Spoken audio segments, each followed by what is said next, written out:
तर भाजपचे केंद्रीय निरीक्षक आज महायुतीच्या अनेक नेत्यांची भेट घेणार असल्याचंही कळतंय। केंद्रीय मंत्री निर्मला सीतारामन आणि गुजरातचे माजी मुख्यमंत्री विजय रुपाणी, एकनाथ शिंदे आणि अजित पवार यांच्याशीही चर्चा करणार असल्याचं समजतंय। तर भाजप विधिमंडळ दलाच्या नेत्यांबाबत दोघांनाही माहिती देणार असल्याची माहिती सूत्रांनी दिलेली आहे। महायुती एकत्र आहे असा मेसेजेस देण्याचा प्रयत्न असल्याचं बोललं जात आहे आणि त्यासाठी आता थेट दिल्लीहून आलेले भाजपचे निरीक्षक फिल्डिंग लावताना दिसत आहेत।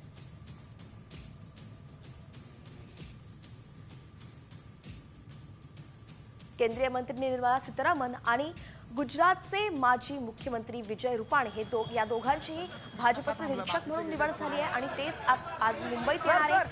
11 वाजता महत्त्वाची बैठक होणार आहे, ज्यात भाजपचा विधिमंडळ गट नेता निवडला जाईल आणि त्याला मार्गदर्शन करणार आहेत हे दोन्ही निरीक्षक।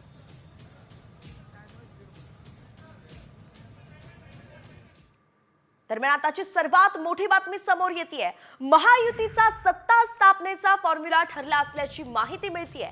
तर देवेंद्र फडणवीसच मुख्यमंत्री होणार असल्याची माहिती विश्वसनीय सूत्रांनी साम टीव्हीला दिलेली आहे। तर एकनाथ शिंदे आणि अजित पवार हे दोघे उपमुख्यमंत्री होणार अशी सुद्धा माहिती सूत्रांनी दिली आहे। तसंच एकनाथ शिंदे यांना गृहऐवजी नगरविकास आणि आणखी एखादं महत्त्वपूर्ण खातं दिलं जाणार असल्याचं समजतंय। त्यासोबतच विधानसभा अध्यक्षपद भाजप स्वतःकडे ठेवणार असून अजित पवार पक्षाला विधानसभा उपाध्यक्षपद देण्यात येणार असल्याची माहिती आहे।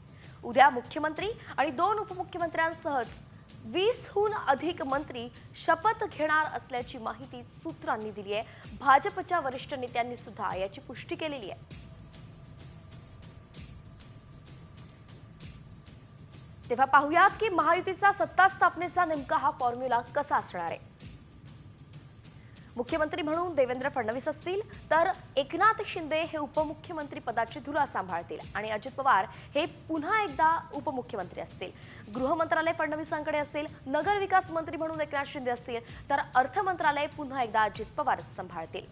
विधानसभा अध्यक्ष भाजपकडे असेल, तर राष्ट्रवादी अजित पवार पक्षाला विधानसभा उपाध्यक्षपद देण्याची शक्यता आहे।